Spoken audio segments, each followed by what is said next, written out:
দীর্ঘ ১ মাস যাবৎ বরের বাইকে ওঠা হয় না, প্লাস বরের সঙ্গে কোথাও যাওয়া হয় না। তো আজকে সন্ধ্যায় বর বলল যে, "চলো আজকে বাহিরে তোমাকে নিয়ে একটু ঘুরি এবং তোমাকে ট্রিট দেব।" এই কথা বলে সে নিয়ে আসলো বাহিরে। আর এসে ১ম এ বিরিয়ানি খাওয়াইতেছে। আরও টুকটাক অনেক জিনিসই খাওয়াইছে, সেটা না হয় বাদই দিলাম। আর এইদিকে আমরা ২ মা-মেয়ে বিরিয়ানি খাচ্ছিলাম। সঙ্গে কিন্তু কোকও এনে দিয়েছে। তো আমি বেশ মজা করেই খাচ্ছিলাম। এদিকে আমার মেয়েও খাচ্ছিল। তো সে শুধু দেখাইতেছিল আর বলতেছিল, "আমাকে খাইতে বলব না?" তো ওকে বললাম যে, "তুমি তো আসলে আমাকে ট্রিট দিচ্ছ, তোমাকে আর আমি কি খাইতে বলবো? তুমি নিজে, নিজেই খাও। যেহেতু তুমিই টাকা দিবা, আমার কাছে টাকা নেই।" ওরা বাবা-মেয়ে ২ জন বসে, বসে দেখতেছিল। আমরা ২ বাবা-মেয়ে খাইতেছিলাম।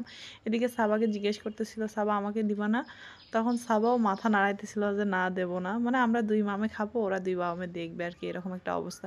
কিন্তু সে যে শেষমেশ আমার সঙ্গে এমন কিছু করবে আমি আসলে ভেবেই মানে চিন্তা করতেও পারতেছি না এখনো। যে ও আমার সঙ্গে লাস্ট পর্যন্ত এইরকম একটা পরিস্থিতি তৈরি করবে। তো যাই হোক, এদিকে কিন্তু একটা কাচ্চি অর্ডার করা হইছে। যদিও অর্ডারটা আমি করছি। একটা হচ্ছে বিফ নরমাল বিরিয়ানি, আর একটা হচ্ছে বিফ কাচ্চি বিরিয়ানি। তো এদিকে সেটা আবার বড় মেয়ে খাইতেছে। তো যাই হোক, ও যদিও পুরোটা খেতে পারবে না, কতটুকু খাচ্ছে খাক। আর ছোট মেয়ে এদিকে আমার কাছে কি ২-১ বার বিরিয়ানি নিচ্ছে, তার সঙ্গে শসাই বেশি খাইতেছে। অনেক শসা পছন্দ করে ও। তো যাই হোক, এদিকে তো আমরা খাইতেছি। কিন্তু আসল টুইস্টটা হচ্ছে খাওয়ার পর। তো ওরে আমি বলতেছিলাম যে, "আর কি, কি খাওয়াবা?" তো এই পর্যায়ে সে কিন্তু মেয়ের কাছ থেকে আবার খাওয়াই নিতেছে।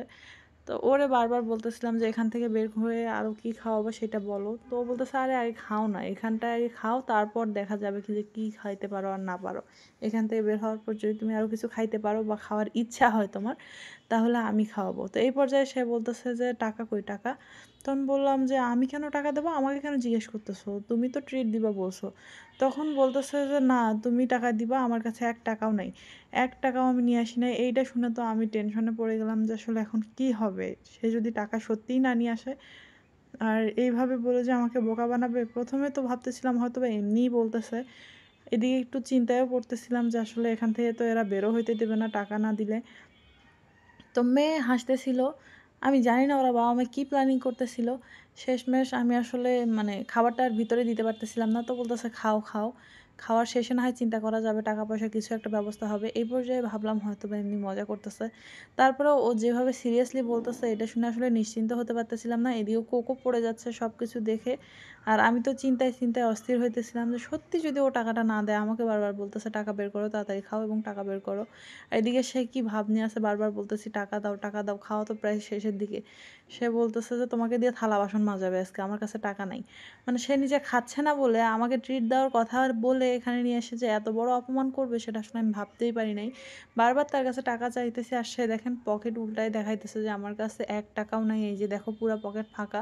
আর এইটা দেখে তো আমার পুরা কান্না করার মতো অবস্থা। তারপরেও খাইতেছিলাম যে আসলে এই খাবারটা তো আর কেউ খাবে না, এটা নষ্ট হয়ে যাবে। থাক খেয়েই নেই। চিন্তা করলে তো আর কিছু হবে না। খাওয়ার পরে তারপর ডিসিশন নিতে হবে আসলে কি করা যায়। এদিকে মেয়ে হাসতেছিল। আর আমি চিন্তায়, চিন্তায় খাইতেছিলাম। তারপরেও বারবার বলতেছিলাম যে, "একটু দেখো না টাকা পাও কিনা তোমার পকেটে দেখো।" শেষমেশ সে কি করলো দেখেন, আমাকে দিয়ে একদম এই যে থালা-বাসনই পরিষ্কার করায় নিল। এইটা কোনো কথা? এই এত বড় অপমানটা আমাকে না করাইলেও পারত। এই অপমানের বদলা আমি নেবই নেব। তো যাই হোক, ভিডিওটা ভালো লাগলে লাইক, কমেন্ট, শেয়ার করবেন। আল্লাহ হাফেজ।